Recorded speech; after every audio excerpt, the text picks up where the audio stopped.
Greetings, business champions. Thank you for joining me today. My name is Andrew Bryan. I am the Small Business Liaison at Labor and Industries, or what we like to call L&I, because acronyms are the love language of the state. I'm here to cover some of the most essential requirements and resources associated with our agency, whether you're an employer today or if you're going to be one in the future, and some instances where you're going to interact with us, even if you'll never have employees. Okay, besides being your absolute favorite state agency in the entire world, what do you need to know about L&I? Well, there's literally dozens of programs that we administer in our quest to keep Washington safe and working. Here are the four main categories of interaction with most businesses. We operate the Workers' Compensation Insurance Program. We're in charge of workplace safety and health, most labor laws and workplace rights, as well as a colorful assortment of licenses and permits. In our time together today, I'm going to go ahead and share some of these main requirements you need to know about in these areas, as well as some resources that we have available to help you with them. Will it be thrilling? Undoubtedly. Will it keep you on the edge of your seat? Definitely, presuming you're easily thrilled and have poor seating habits. Let's start with the workers you have or the workers that you might have in the future for your business. And one of the big requirements whenever you have workers in Washington State is that you have to have workers' compensation insurance. Specifically, Washington State law requires you to have workers' comp for all of your covered workers. So what does that mean? What is a covered worker? Essentially, it is anyone that works for you who is not listed on your business license as an owner or governor. So that's going to include your regular employees, as well as your part-time, casual, temporary, and seasonal workers. It's also going to include family members and minors, like spouses, siblings, kids, or friends that are just helping out. Remember, if someone is not listed on your business license as an owner, they're considered an employee, and you have to carry workers' compensation coverage for them. Something else to remember, people cannot volunteer their labor for your for-profit business. Only nonprofits and like government agencies and things like that can have volunteers. So what is workers' compensation? Well, it's insurance, and it provides medical treatment and wage replacement for workplace injuries to your employees, as well as it provides liability protection from litigation for you. So what are your requirements? Well, you're going to have to open a workers' comp account when you have any employees, even if they work for a single hour, and you would start that process by updating your business license at the Department of Revenue. Once we open your account at L&I, you'll be filing premium reports on a quarterly basis, and that's easily done at our website, lni.wa.gov.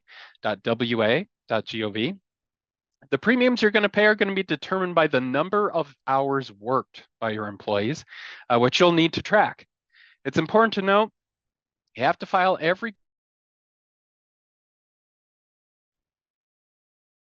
you do have to file every quarter. Now, you might be aware workers' comp involves really fun things like risk classifications and rates. Well, where are you supposed to find those? You can find them on the truly magical Verify tool at lni.wa.gov. The Verify tool not only allows the public to verify contractors and tradespeople, but you can also look up any business, especially your own, if you have an active account, to find your risk class and your rates. You can also find the contact information for your account manager here, and that is essentially your insurance agent for your business at L&I. Maybe you're sitting there thinking, as magnificent as this guy makes workers' comp sounds, I'd rather avoid it all, and I'm just going to use independent contractors instead. Well, guess what? They have to pass a strict 6-part independent contractor test, or you have to cover them with workers' comp. Fun fact, okay, that's a lie. It's not really fun, but fact, it's possible to be considered an independent contractor from the perspective of the IRS at the federal level, but not considered one by L&I at the state level. So it really is not as simple as giving someone a 1099 and calling them a contractor. They do have to pass a test. And how do you know if they pass it?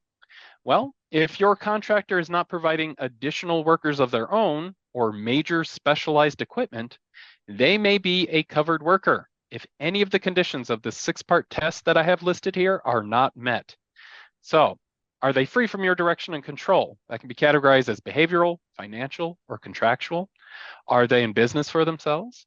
Do they have all required business licenses? Do they pay state and federal business taxes? Do they serve multiple clients? And do they maintain their own books and records? So, two of the easiest ways for me to tell pretty quickly if someone asks, do I have an independent contractor or not? Well, do they have their own business license? And are they serving multiple clients?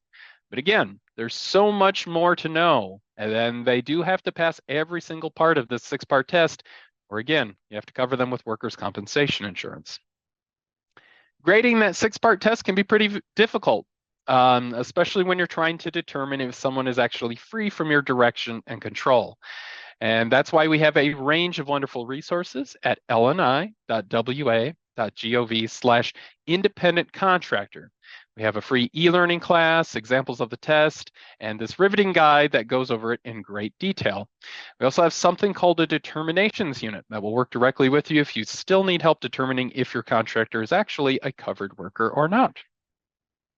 Okay, so now that we understand the difference between a covered worker and an independent contractor, let's talk about your record-keeping requirements. In order to file those workers' comp quarterly reports, you need some information that you're collecting about your workers, things like the payroll and financial records that I have listed here. It's also really wise, keep information about any independent contractors that you might use. Even though you're not going to report a true independent contractor's hours in your filings, this information is necessary for any audits that might occur later on down the line. The importance of good record keeping can't be stressed enough. Not only will keeping accurate records save you time and money in the long run, these records are also required by law. And all of these records should be kept for a minimum of 3 years, plus the year to date for workers' comp purposes in case of an audit, again, or if you ever need to go back and amend a report. Okay, so what happens if you're meeting all your record keeping requirements, but your business is struggling to pay those workers' comp premiums on time? Well, did you know that L&I has an employer assistance program? You do now. Yes, any business financially impacted by the economy, a natural disaster, a pandemic, or any other serious problem qualifies. So what does the employer assistance program do? L&I is going to waive late penalties and interest for your quarterly reports so long as you can pay the premiums within 90 days. So essentially, we're deferring premium payments. If you can't pay within 90 days, you may request a longer payment period, but penalties and interest could apply. Additionally, payment plans can be renegotiated if your business suffers any more financial distress. So how do you take advantage of this program? Well, it's pretty simple. First, file your quarterly report on time, meaning by the end of the month after the quarter ends, and pay what you can or nothing at all if that's the case. If it is nothing though, we do recommend that you call us in advance. After you filed, the keys to contact our collections education and outreach department at the email address that I have listed here, dialercollections@lni.wa.gov. Our request to be part of the program, be sure to include your LNI and participate in this program. Okay, you're paying workers' comp to provide protection and insurance in the event of a workplace injury. So what happens if a workplace injury occurs? If an employee gets injured, the very first step is for them to seek medical treatment. They can go to any medical provider of their choice for that first visit. For subsequent visits, they need to be treated by an L&I network provider. The medical provider will evaluate them. Together, they're going to complete a report of accident, submit it to L&I, and then a claim will be assigned and you'll be notified. Now, the best advice I can give you for injury claims is stay connected to all parties. And the best way to do that is to use our Claim and Account Center, where you can access all of the claim-related information and directly message the claim manager. It's also really important to understand how claims can and cannot affect your business. If the injury claim requires medical attention only, then it's unlikely to affect your premium rates negatively. It's when a claim is compensable that it can increase your experience factor, and that can make your rates go up. Now, a compensable claim is anything that involves time loss, and that means the injury keeps the employee off of work for more than 3 days, or any kind of permanent or partial disability. But don't forget, medical-only claims typically are not what affect your experience rating. I've seen a lot of businesses try and pay for an employee's medical-only injury in order to keep it off their account because they don't understand how it affects rates. Please don't be that business. That's the entire point of having insurance. Okay, if your business suffers a compensable claim, we do have several resources available to help you. The first step is get L&I involved in helping you create a light duty job that's approved by the doctor. That's where the aptly named early return to work program can help. And once that light duty job's created and approved, our stay at work program provides incentives to keep that injured employee working as they heal. It's really important to remember, though, that that light duty job offer has to be medically approved in order to apply for all these financial incentive programs. Stay at work allows the injured employee to work as they heal. There are many financial incentives for your business to pursue, like 50% of base wages up to $10,000, and even some of the cost of training, tools, or clothing during that transitional work. We also have something called a preferred worker program, and that provides incentives to employers who hire certified workers with permanent medical restrictions. Okay, who wants to learn about workplace safety and health requirements? I know, silly question. Everyone does all the time. And I like to give the people what they want. Well, guess what? You have a lot of requirements as an employer when it comes to workplace safety and health. What are they? You have to provide a safe and healthy workplace with job-related trainings and keep records of all incidents and injuries. You have to have an active written accident prevention program. And why did I put it in red in here? Because not having one is the #1 citation across all industries in our beloved Evergreen state. You can usually tell who in the audience doesn't have one yet because they suddenly find the tabletop or their feet incredibly interesting to stare at when I mention this. But no worries, my friends. I'm no tattletale. And better yet, I'm going to give you a link to find a template to get your accident prevention program into place if you haven't already. And you can thank me later with high fives. You'll also need to hang some required posters on job safety and employee rights. Currently, there's 3 that are required by L&I, and they're always free for download or delivery from our website. It's very likely when you open a business, you're going to encounter a scam in the mail saying that you need to purchase these. Do not do that. Required posters are always free from the issuing agency. You do not have to pay for them. And speaking of that required accident prevention program, we do have a restaurant-specific sample template on our website. That's a really great resource for kind of covering the many different safety concerns for the food service industry, including safety orientation checklists, procedures for injuries, as well as prevention training for cuts, burns, slips, and falls. A really great free resource on our website is the safety topics page where you can search by industry. And we do have a restaurant entry that covers safety rules, enforcement policies, and related topics. We even have free videos, training, and prevention handouts on things like working around hot oil fryers, safe handling tips for knives, and a restaurant employee safety orientation checklist. So what happens if you don't know what the safety requirements of your business are or what else to put in your accident prevention program? Well, let me introduce you to one of my absolute favorite resources at L&I. We have a team of statewide consultants that exist to help your business free and confidential consultations. And yes, you heard that right, free and confidential, meaning the results are not shared with our compliance inspectors. These consultants do not issue citations or fines. Instead, they provide a safe space for your business, like quite literally. They will require you to correct any serious hazards they find, but you're not going to be alone in solving those problems. We offer 3 different kinds of consultation services: safety and health, ergonomics, and risk management. I cannot recommend these highly enough, so please take advantage of these for your business. There are oodles and oodles of labor laws out there. Not all of them are from L&I. So please be sure to check out the Small Business Guide, which is available at the website business.wa.gov for a more complete picture of state, local, and federal laws. I do just want to mention a few recent laws that sometimes trip up employers.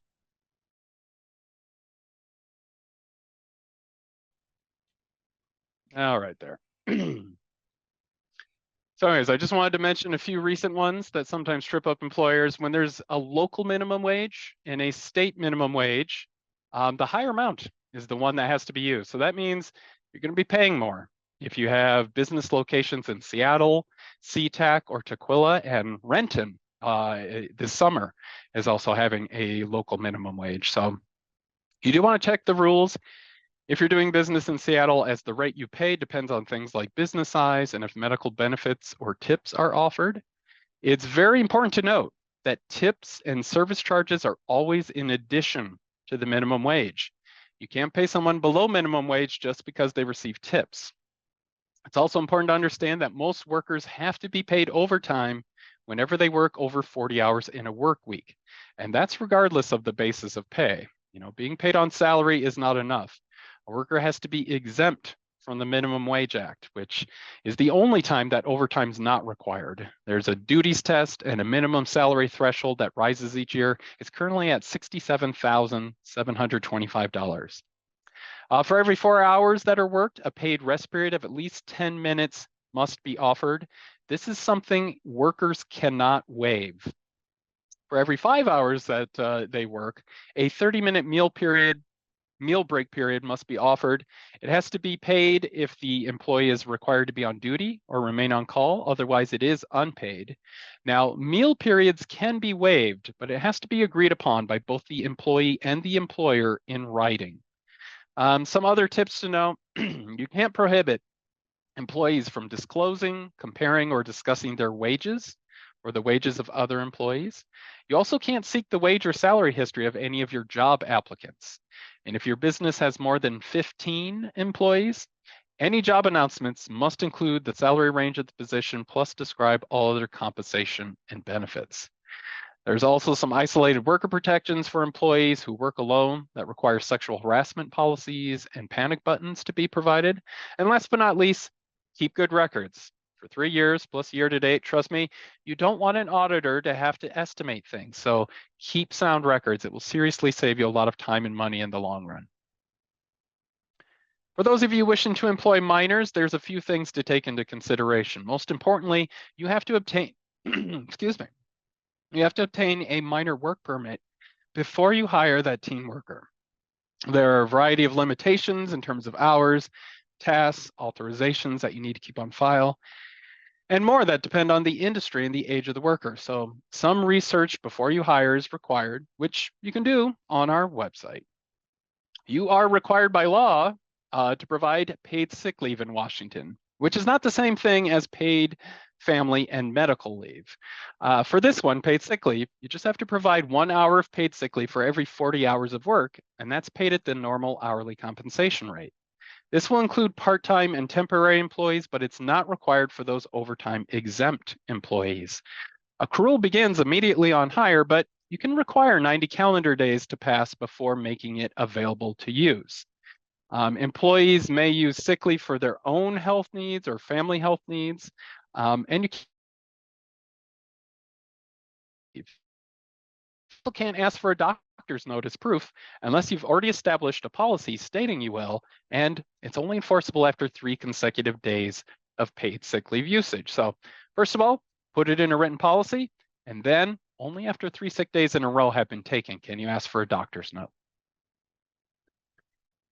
If you're going to be doing any work as a construction contractor or an electrician or a plumber, you need to be registered with L&I before you do any of that work. Same goes if you have a food truck. You'll need to have it inspected and possibly submit plans for it as well. You can get some more details at our website by contacting contractor registration at their toll-free number or attending one of our contractor training day workshops. But here's a couple quick details to save you some trouble. For contractor registration, you're required to carry bond and general liability insurance, and it needs to be registered before you even solicit for business. We have some advertising laws at play that L&I enforces and tend to get people into trouble right from the start. So again, you can't even advertise until you've completed your contractor registration for those industries. Okay, something a lot of people do not realize is that anything classified as a food truck or a trailer has to be inspected and approved for use in Washington. You'll know if a food truck has been approved for use because it will have this sparkling golden decal on it. It's like the Willy Wonka golden ticket of food trucks, but hopefully not as difficult to obtain.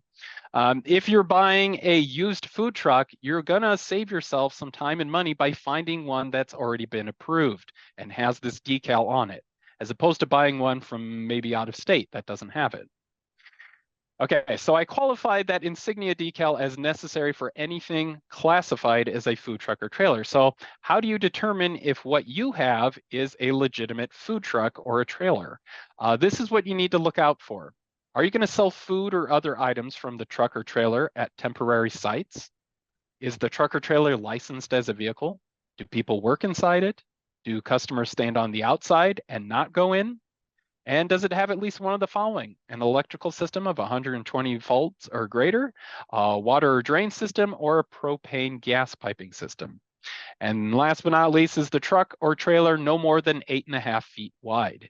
If you answered yes to all of these questions, congratulations, you have a food truck or trailer. If you answered no to any of the questions, well, you might have another type of unit that may require L&I approval, something like a commercial coach or a modular building if people work inside it. However, if employees work outside of it, you just may have a push cart or a food delivery truck. These are not regulated by Labor and Industries, so you'd want to contact your state Department of Health or your local health department for that. Okay, now that we've determined if you have a food truck or not, we need to determine, are you going to need to submit plans for review? So, will your food truck have any of the following? Is it going to have commercial cooking equipment like a deep fryer, stove, or oven, which will require a commercial grade ventilation hood? In many cases, a fire suppression system. Just note, this does not include espresso machines or other small plug-in electrical appliances. Is it going to have cooking equipment that uses solid fuels like wood or charcoal? Is it going to have propane or other fuel gas piping system? Is it going to have an electrical system more than 30 amps, more than 120 volts, or more than 5 circuits? Is it going to have a source of alternate energy like a photovoltaic system or fuel cells? Is there going to be a bathroom or any other plumbing for bodily waste? And does any individual piece of equipment weigh more than 500 pounds? So if you answer yes to any of those questions, that means you have to submit plans to Labor and Industries and have them approved before an inspection can even take place. This can take time, so it's really best to prepare accordingly and well in advance. If you're buying a food truck or designing one, it's a really good idea to work with businesses familiar with the process in Washington, because that's going to help streamline it. More often than not, people buy food trucks from out of state, and they only realize too late that they aren't approved for use in Washington, and then they need to go through the lengthy plan review and inspection, and that can hold up their business and their ability to be making money. So please plan accordingly and well in advance. Your business or industry might be experiencing a shortage of skilled workers right now. So what's one of the solutions? Apprenticeships. Our apprenticeship program is a really great way to meet the demand for a skilled worker while fostering, because it really is difficult to surpass the productivity of a homegrown employee. And if you're thinking, apprenticeships are only for construction trades, well, I've got news for you. Programs exist for coding, programming, aerospace, dental assistants, chefs, and more. And L&I has consultants around the state to work with you to develop an apprenticeship program. An absolutely phenomenal resource that's available to everyone online is the business.wa.gov website. It's designed as a one-stop shop for everything small business. It has a checklist for opening and growing a business. It has free webinars and workshops, and it's home to the spectacular Washington Small Business Guide. The Small Business Guide is divided into chapters related to each of your business life cycles, everything from planning to bringing on employees, with lots of useful compliance information at both the state and federal level. There are a ton of great links available whenever you need to dig deeper into any kind of particular topic.